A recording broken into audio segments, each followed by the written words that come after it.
하나님의 말씀은 에베소서 6장 1절에서 3절입니다.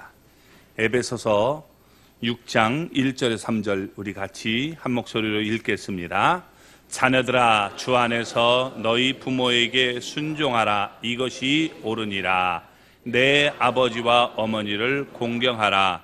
이것은 약속이 있는 첫 계명이니 이로써 내가 잘되고 땅에서 장수하리라. 아멘. 할렐루야.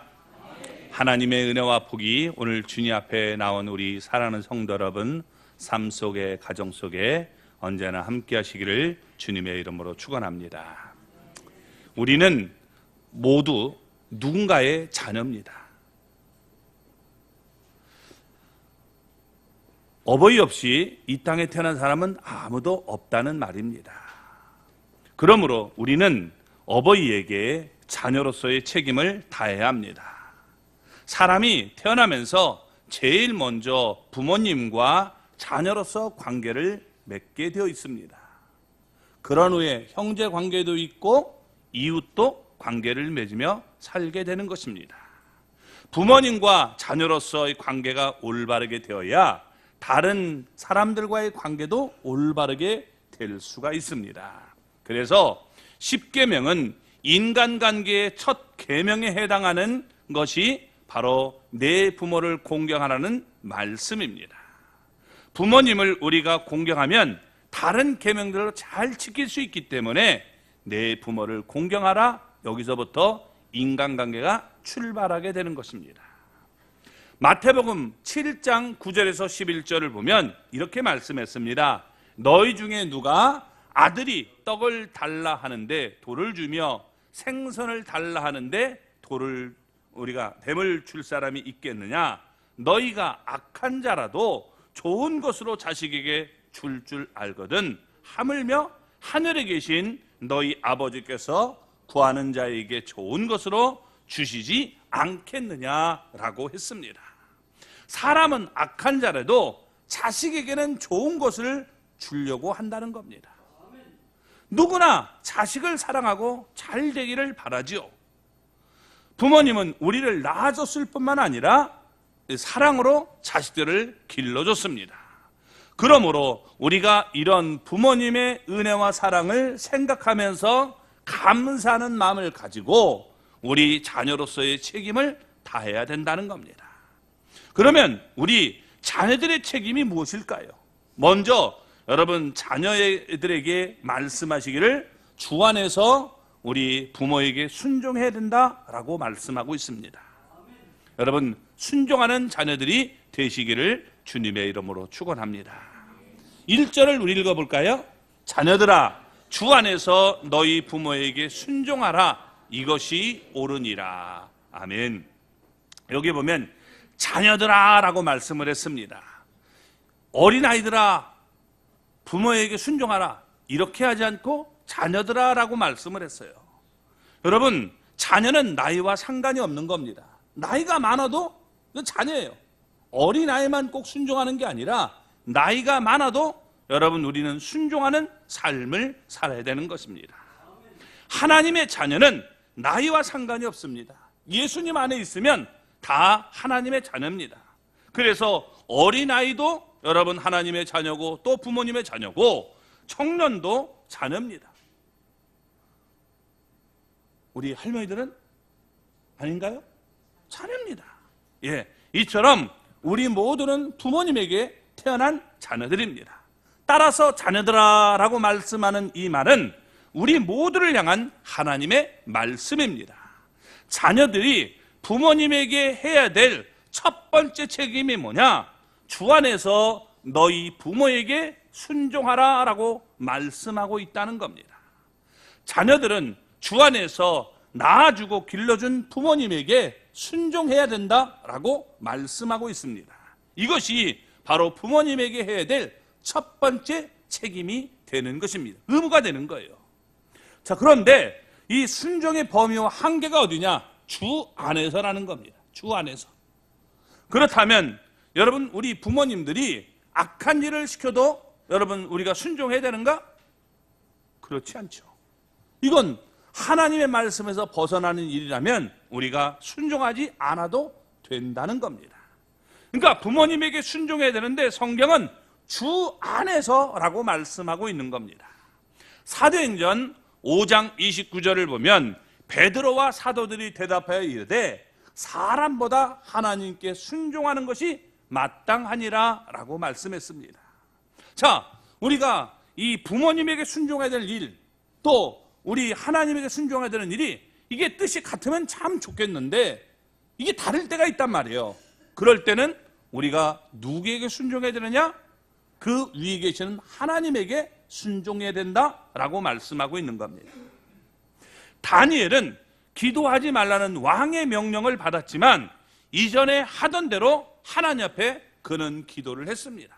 그래서 다니엘이 여러분 조서에 왕의 도장이 찍힌 것을 알고도 자기가 전에 하던 대로 여러분 무릎을 꿇고 하나님 앞에 기도했다라고 말씀하고 있는 겁니다. 그러니까 이것이 더 우선되는 일을 보여주고 있는 겁니다. 이처럼 부모님의 여러분 뜻도 하나님의 뜻과 반대될 때는 우리가 순종해서는 안 된다는 거예요. 우리가 참고 인내하고 기다려야 됨을 얘기해 주고 있는 겁니다. 그래서 언제나 우리에게 주 안에서 순종하라라고 말씀하고 있는 거예요. 주 안에서 순종하라. 마태복음 10장 37절을 보면 이렇게 말합니다. 같이 읽겠습니다.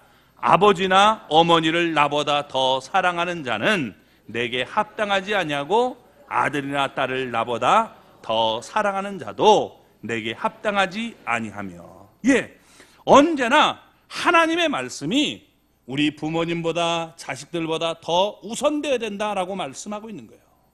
하나님보다 더 우선되는 것이 있으면 그게 바로 우상숭배와 같은 모습임을 얘기해 주고 있는 겁니다. 그래서 너희 부모에게 순종하라라고 말씀하고 있는 겁니다.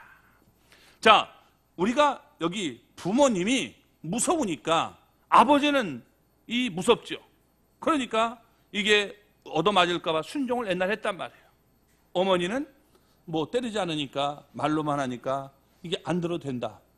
요즘은 거꾸로죠. 그죠? 엄마가 무서우니까 엄마 말은 잘 듣고 아버지는 그냥 잘 안 때리니까 이게 넘어가는 경우도 있는데, 어쨌든 여러분 내가 마음에 드는 사람에게만 순종하면 안 된다는 거예요. 너희 부모님에게 순종하라 라고 말씀하고 있는 거예요. 어머니와는 대화가 잘 통하니까 내가 순종하고, 아버지는 내가 대화가 잘 안 되니까 나는 안 해. 이건 잘못했다는 겁니다. 자녀들은 부모님에게 순종해야 된다라고 말씀하고 있는 겁니다. 그래서 우리가 잠언 1장 8절을 읽어보면 내 아들아 내 아비의 훈계를 들으며 내 어미의 법을 떠나지 말라. 아버지만 얘기하는 게 아니라 언제나 어머니도 함께 나오고 있다는 겁니다. 그래서 자녀들은 주 안에서 그들의 아버지의 훈계를 들으며 어머니의 법을 떠나지 말라라고 말씀하고 있는 겁니다. 자녀들은 주 안에서 그들의 부모 모두에게 순종을 해야 된다는 것입니다. 여기 순종해야 된다 하는 말, 순종하라는 말은 현재 명령형이에요. 되도록 부모님에게 순종을 하면 좋겠다 이렇게 권면하는 사항이 아니라 반드시 순종해야 된다라고 명령을 하고 있다는 겁니다. 또 한 번 이렇게 두 번 순종하다가 에이 내 마음에 안 드니까 이제는 때려쳐 이렇게 해서도 안 된다는 거예요. 이 현재형은 우리가 반복적으로 계속적으로 해야 됨을 얘기해 주고 있는 거예요. 그래서 부모님에게 이 순종해야 된다는 말은 계속 반복해서 네가 하나님의 나라에 들어갈 그날까지 이런 자세를 취해야 된다라고 말씀해 주고 있는 겁니다. 자, 그러면 순종이 뭘까요? 순종이라는 말은 휘파코라고 되어 있는데 헬라어의 휘파코는 두 말의 합성어예요. 휘포하는 말은 아래, 그리고 이 아코어라는 말 듣다는 얘기예요. 그러니까 이렇게 제가 얘기할 때 밑에서 이렇게 듣는 것은 경청하는 그런 자세, 내가 순종하겠다는 자세를 갖고 듣는 거예요. 웃기고 있네. 이건 여러분 순종하는 자세가 아니죠. 그래서 아래에서 듣는다는 말인데 이런 뜻입니다. 자녀들아 너희는 부모님의 권세 아래 있으니까 이제 부모님의 이 가르침을 잘 받아야 된다라고 말하고 있는 겁니다.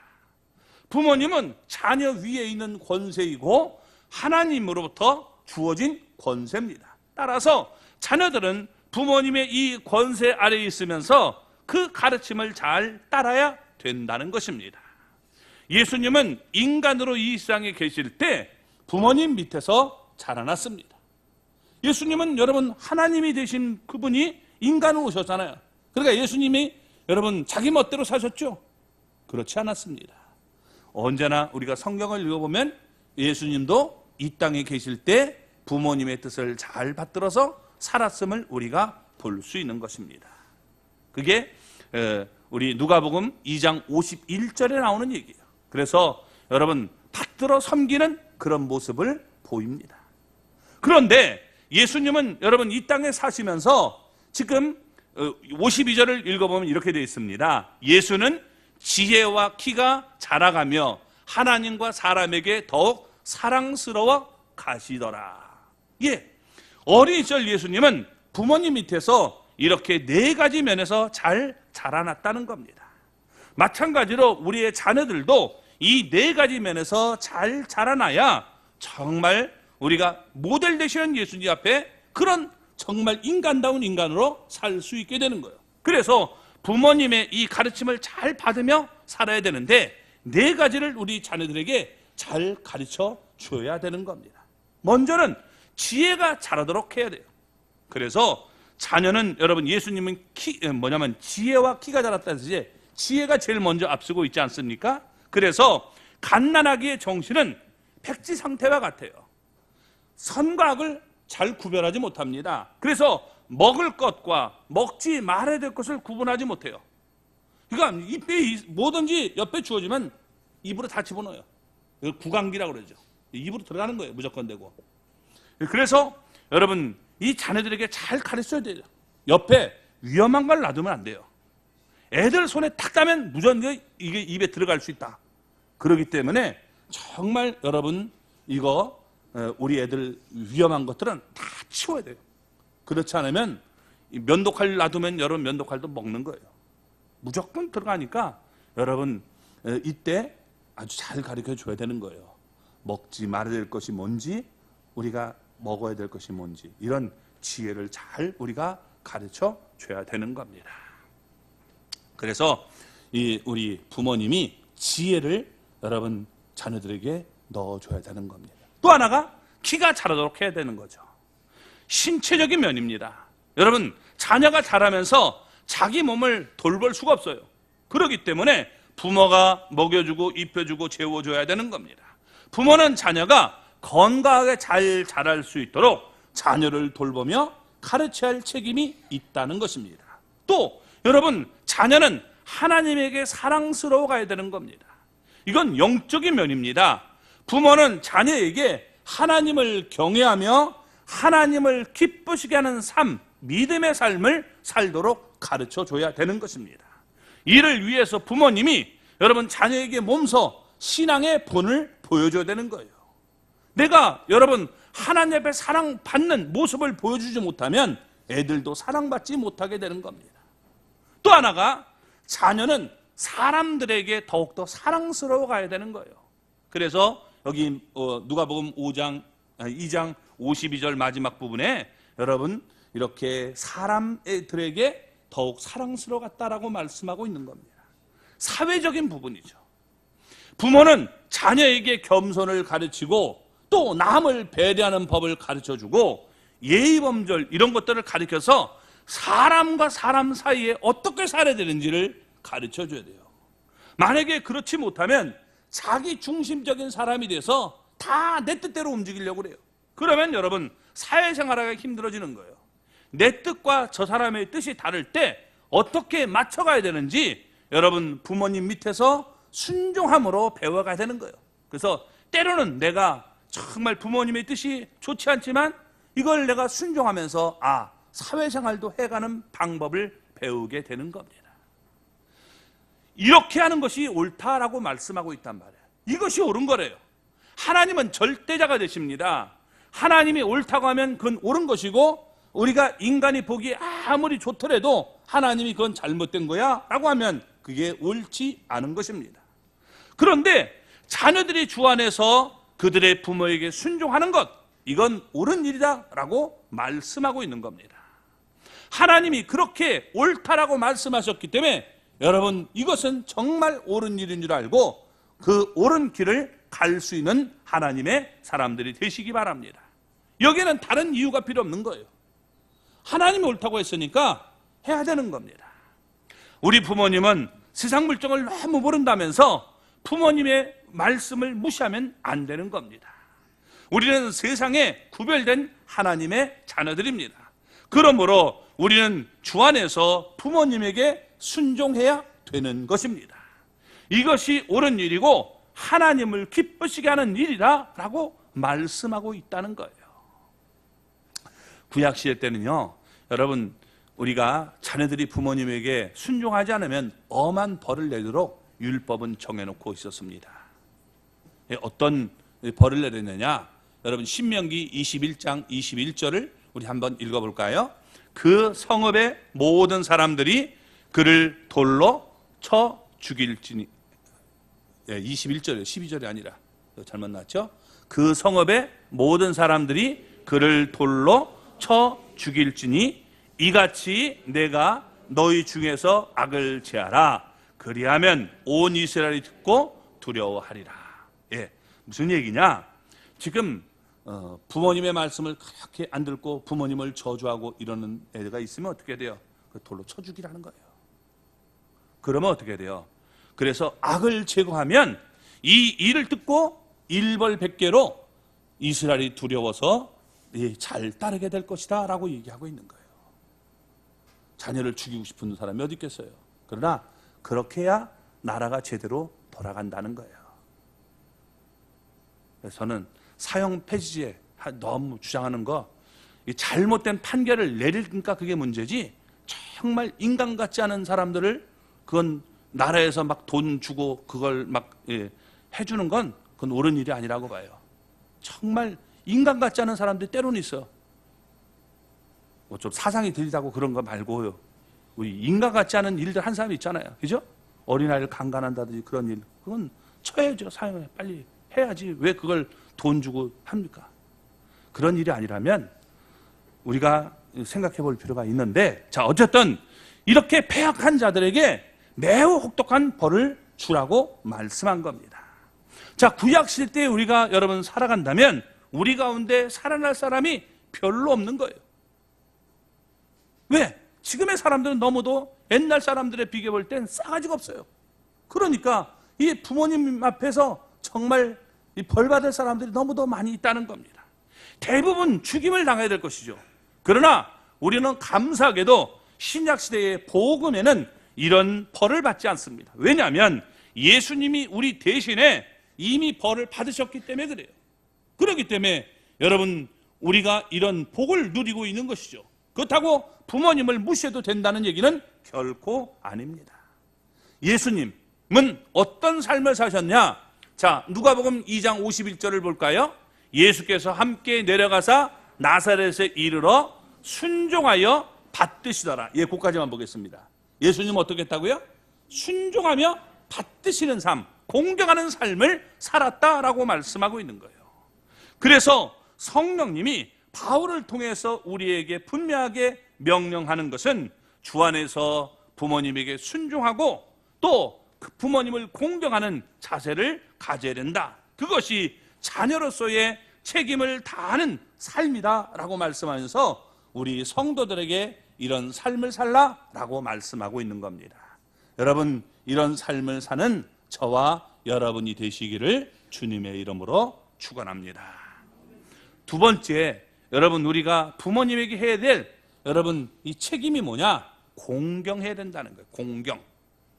자, 2절을 읽어보겠습니다. 내 아버지와 어머니를 공경하라. 이것은 약속이 있는 첫 계명이니. 아멘. 자, 여러분, 순종이 외적인 행동이라면 공경은 내적인 자세입니다. 우리가 순종하는데 마지못해서 억지로 하는 사람들이 많아요. 알았어요 하면서 그 길을 가요. 이게 올바른 건가? 또 이기적인 순종도 있어요. 내가 이렇게 하면 우리 부모님이 내게 유산을 남겨주겠지. 안 하면 안 할까봐 억지로 그 앞에서 보는 척, 순종하는 척 한단 말이에요. 이건 옳은 태도가 아니라는 거예요. 그렇기 때문에 순종에는 반드시 공경이 이게 우리가 수반돼야 된다는 겁니다. 순종하려면 공경하는 태도를 가지고 순종해야지, 이게 억지로 하는 건 그건 올바른 순종이 아니다라고 말하고 있는 거예요. 요한복음 5장 23절을 보면 이렇게 말씀했습니다. 이는 모든 사람으로 아버지를 공경하는 것 같이 아들을 공경하게 하려 하심이라. 아들을 공경하지 아니하는 자는 그를 보내신 아버지도 공경하지 아니하느니라. 이 말씀은 여러분, 우리가 하나님을 공경해야 되고 하나님이 보내신 예수님에게도 공경해야 된다는 거예요. 이처럼 여러분, 우리는 똑같이 부모님에게도 공경하는 자세를 가져야 되는 겁니다. 이 공경이라는 말은 여러분 어떻게 돼요? 우리가 원래 공경이라는 말이 카보드라는 말이에요. 그래서 카베드, 여기 이 말은 무겁다는 말에서 온 거예요. 내 인생에서 삶의 비중이 그분에게 있어야 된다는 거예요. 그런 모습을 우리에게 보여주고 있는 겁니다. 그래서 우리의 마음이 항상 주님에게 여러분 이렇게 쏠리듯이 우리 부모님에게도 항상 마음이 가 있어야 된다는 거예요.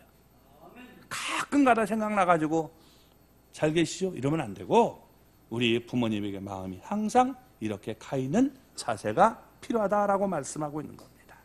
자, 우리 말로 공경이라는 말은 여러분 마음을 다해서 높여드리는 거죠. 이 공경입니다. 우러러 받드는 겁니다. 자, 부모님도 이 불완전한 사람이에요. 그렇기 때문에 때로는 실수할 수가 있어요.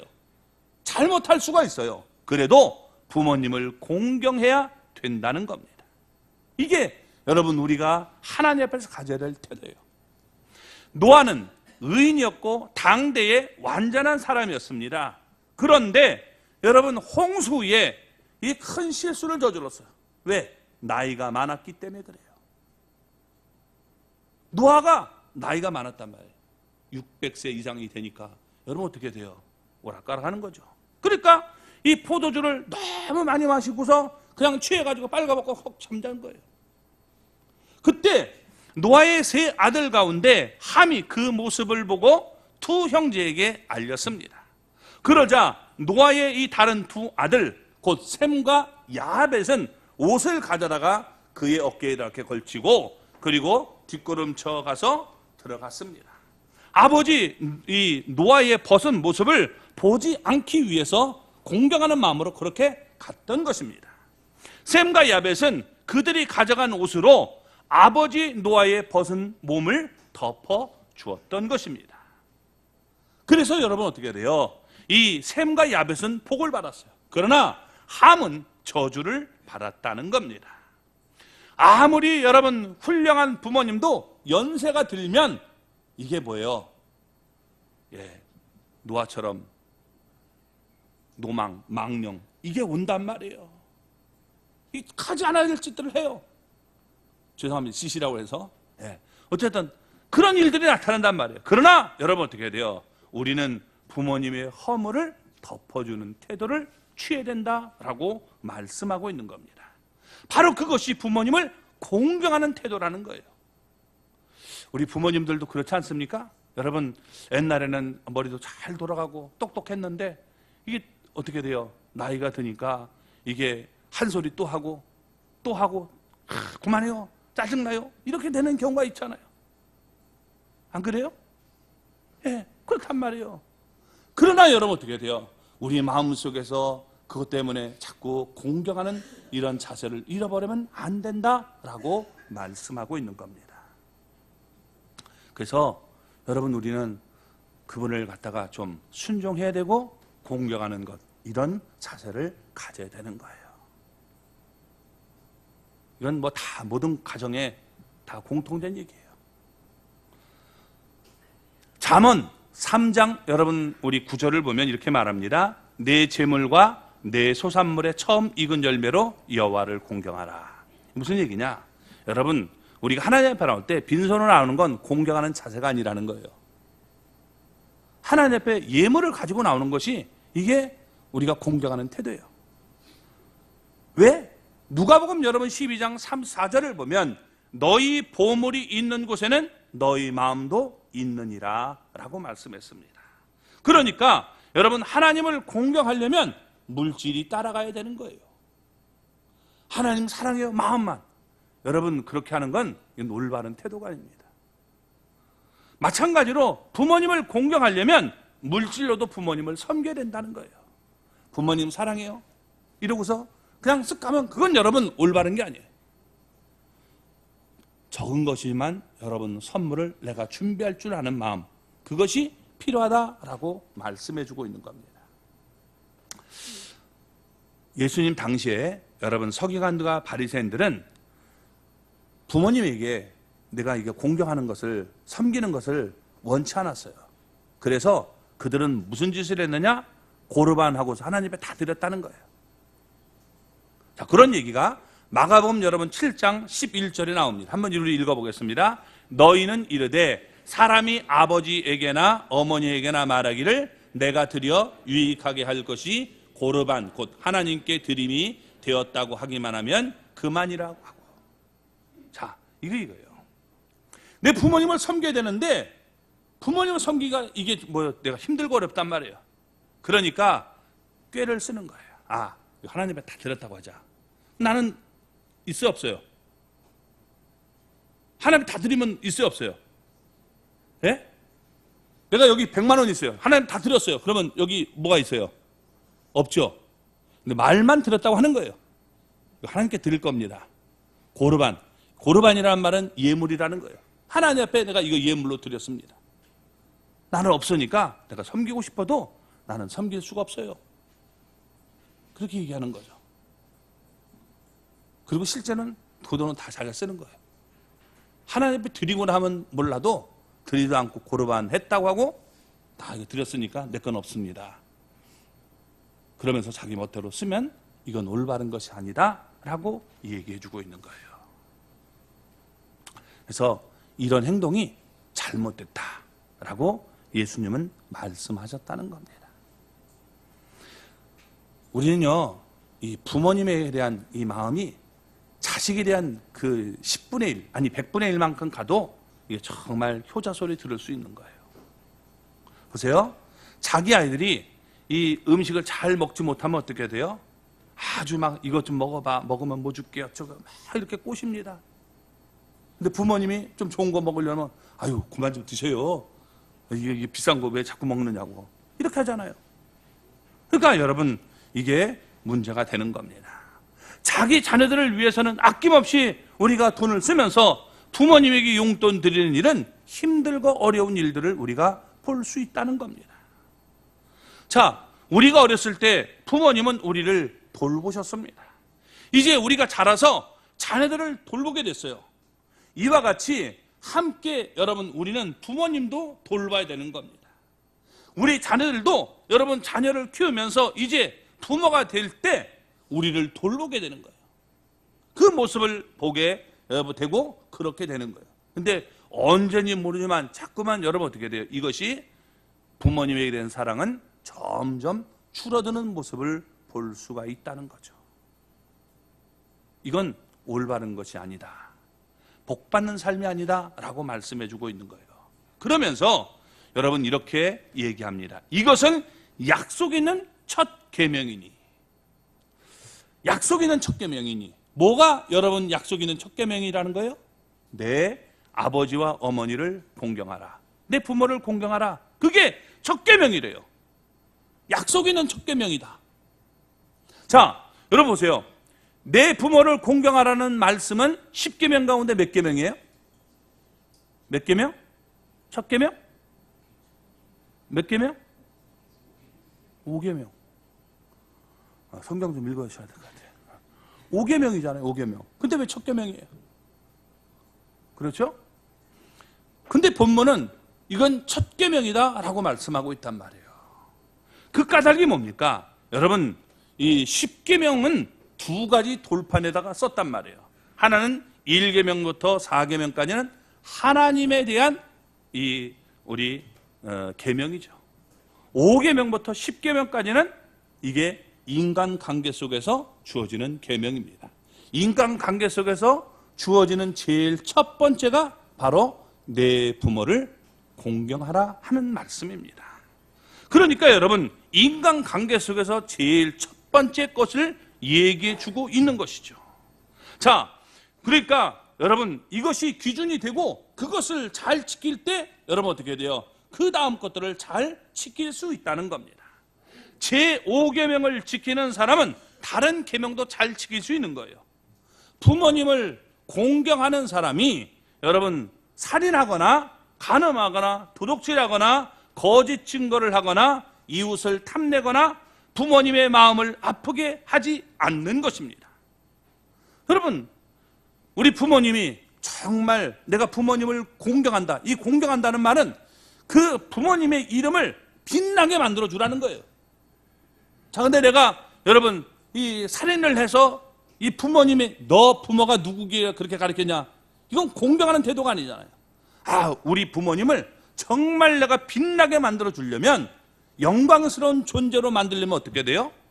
내가 잘 올바로 살아야 될 것 아닙니까? 잘 된다는 건 올바르게 사는 거죠. 그게 여러분 부모님을 우리가 공경하는 삶이 되는 거예요. 그러니까 5계명을 잘 지키면 그 다음 계명들도 잘 지킬 수 있게 되는 것입니다. 자기를 낳아주고 길러준 부모님을 공경하지 않는 사람이 어떻게 다른 사람과 바른 관계를 맺을 수 있겠습니까? 남의 생명을 막 이게 해치고 돈 뺏고 이런 것 여러분 올바르지 않죠. 그러니까 이것은 첫 계명이다, 으뜸되는 계명이다 라고 말씀하고 있는 겁니다. 근데 오늘 본문을 여러분 잘 읽어보면 뭐라고 얘기합니까? 여기에 그렇게 말씀하고 있잖아요. 잘 보세요. 여기 지금 우리 2절을 여러분 보시면 뭐라고 얘기를 하냐면, 이것은 약속 있는 첫 계명이라는 거예요. 약속 있는 첫 계명. 무슨 얘기냐? 이 부모를 공경하라 하는 말씀에는 하나님의 약속이 있다는 거예요. 다른 건 약속이 없어요. 근데 지금 이 말씀에는 약속이 있습니다. 자, 내 부모를 공경하라는 말씀이 5계명입니다. 5계명이 출애굽기 20장 12절의 말씀입니다. 같이 한번 읽어봅시다. 내 부모를 공경하라. 그리하면 내 하나님 여호와가 내게 준 땅에서 내 생명이 길리라. 아멘. 여기 보세요. 내 부모를 공경하라 이렇게 말하는 게 아니라, 그리하면 하면, 네가 그렇게 하면 내가 이렇게 해주겠다라고 하는 거죠. 약속이 있단 말이에요. 그렇죠? 이렇게 5계명 뒤에는 약속이 따라옵니다. 자, 그러면 여러분 반면에 다른 계명들 6계명부터 10계명까지 한번 볼까요? 출애굽기 우리 20장 13절부터 17절까지 나오는데 한번 읽어보겠습니다. 살인하지 말라. 거기에 약속이 있어요? 없죠. 그냥 땡이죠. 그 다음에 간음하지 말라. 도둑질하지 말라. 내 이웃에 대하여 거짓 증거하지 말라. 내 이웃의 집을 탐내지 말라. 내 이웃의 아내나 그의 남종이나 그의 여종이나 그의 소나 그의 낙이나 무릇 내 이웃의 소유를 탐내지 말라. 하지 말라 그냥 했지. 거기에 뭐라 하면 뭐 이렇게 약속이 따라오지 않아요. 그렇죠? 그러나 유독 제5계명에는 약속이 따라 붙고 있다는 겁니다. 이 약속이 붙는 거예요. 내 부모를 공경하라. 이것이 첫 계명, 곧 으뜸되는 계명이고, 또한 여기에는 약속이 있다는 거예요. 그게 뭡니까? 이렇게 네가 마음을 다해서 부모님을 높여드리고, 또 너가 순종하는 태도를 보이고 물질로도 잘 섬기고 따르면, 이 하나님 앞에서 내가 너에게 네가 이 땅에서 정말 가장 좋아하는 그 소원을 이루어줄 것이다 라고 말씀하고 있는 거예요. 그게 뭐냐? 여기 지금 3절에 얘기하고 있는 것이 뭐예요? 이로써 내가 잘되고 땅에서 뭐한다? 장수하리라. 자, 이로써라는 말은 네가 자녀로서의 책임을 다하면, 그러면 이런 얘기죠. 그러면 어떻게 돼요? 여러분, 지금 내가 잘되고 땅에서 장수하는 이 두 가지의 축복을 허락할 것이다 라고 말씀하고 있는 거예요. 자, 여러분, 인간들의 소원이 뭘까요? 여러 가지가 있죠. 근데 우리가 그걸 줄이면요, 두 가지로 얘기할 수 있어요. 하나가 뭐예요? 잘 되는 거죠. 그죠? 여러분, 잘 되는 거 원하잖아요. 뭐 대통령이 되고 뭐 하고 무슨 뭐 판검사가 되고 무슨 과학자 되고 다 하는 건 뭐예요? 잘 됐으면 하는 거예요. 그죠? 대답들 안 하시네. 안 그래요? 그죠? 또 하나가 뭐예요? 예, 건강하게 장수하는 거잖아요. 좀, 그죠?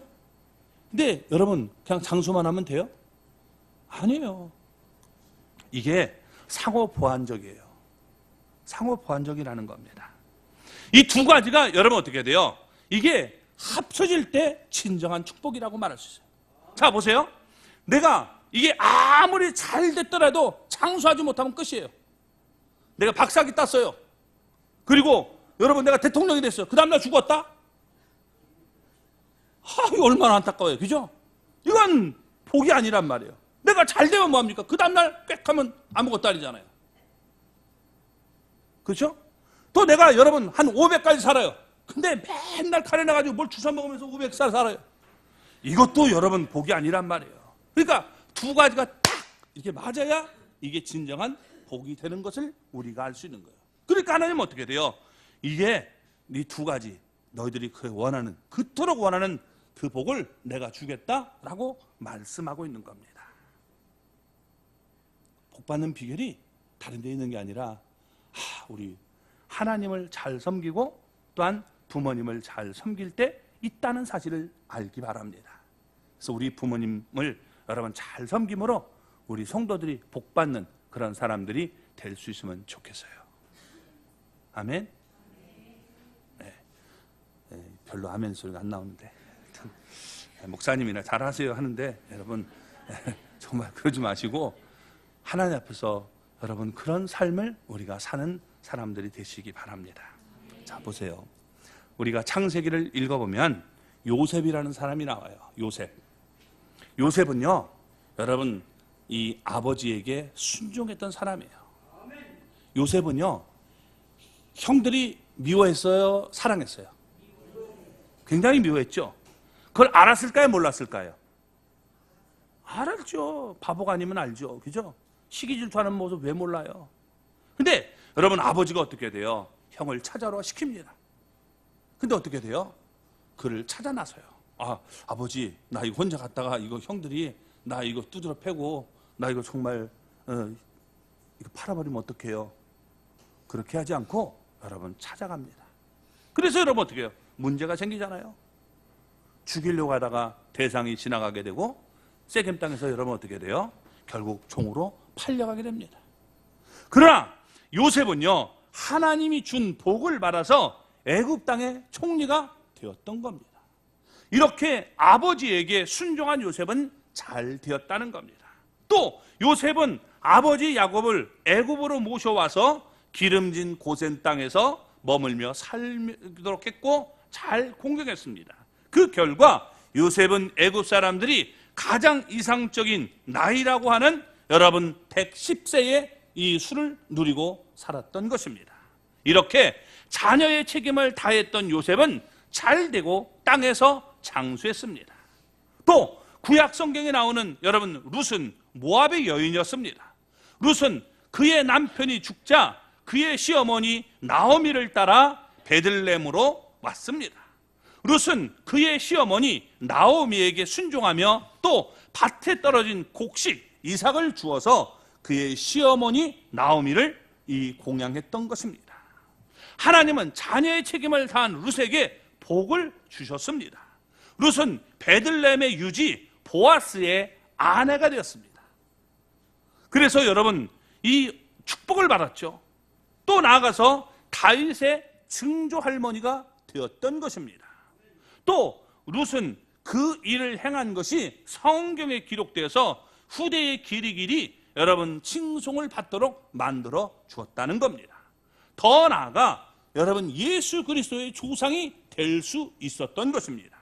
그러니까 여러분 이 복받는 비결이 바로 부모님에게 순종하고 공경할 때 있다는 거예요. 우리는 정말 잘 되기를 원하지만 부모님에게 순종하고 또 공경하는 태도가 없기 때문에 여러분 잘 되지 못하는 경우들이 너무도 많이 있다는 겁니다. 우리 하나님의 자녀들은 우리 이렇게 부모님에게 순종할 수 있는 사람이 되시기 바랍니다. 부모님을 공경할 수 있기를 바랍니다. 자녀의 책임을 다하면 여러분 내가 하나님의 놀라운 이 약속을 받게 되어 있어요. 이 땅에서 네가 잘 되고 장수하는 복이 있게 될 것이다 라고 말하고 있다는 거죠. 그래서 꼭 여러분 그런 분이 되시기 바랍니다. 근데 조심스러워요. 왜? 오늘 우리가 어버이날인데 또 이게 뭐냐면 성경은 양쪽을 얘기하고 있거든요. 근데 지난주에는 어버이날, 우리 어린이날에서 얘기를 안 했기 때문에 그래요. 너 이 성경 말씀도 모르냐? 이래가지고 또 이걸 자꾸 써먹는 분들이 있는데 그렇게 하지 마시고 여러분 우리 감동으로 즐겁게 할 수 있는 분이 돼요. 그 다음에 보면 뭐라고 말해요? 아비들아 너희 자녀를 노엽게 하지 말고 오직 주의 교훈과 훈계로 양육하라 라고 했단 말이에요. 그래서 우리가 여러분 자녀들 마음 다 상하게 만들어 놓고 너 목사님 설교 못 들었냐? 순종하라고 그랬지? 공경하라고 그랬지? 너 왜 말 안 듣냐? 본인이 먼저 마음 다 상하게 해놓고서 여러분 그렇게 하면 이 되겠습니까? 그러니까 우리가 여러분 이런 말씀도 있다는 사실을 알고 자녀들의 마음을 이해하고 품어줄 수 있는 그런 마음도 여러분 갖기를 바랍니다. 그래서 우리 자녀들이 정말 복되고 아름다운 자녀들로 복받는 삶이 되도록 여러분 그렇게 만들어 주시는 그런 분들이 되기를 주님의 이름으로 축원합니다.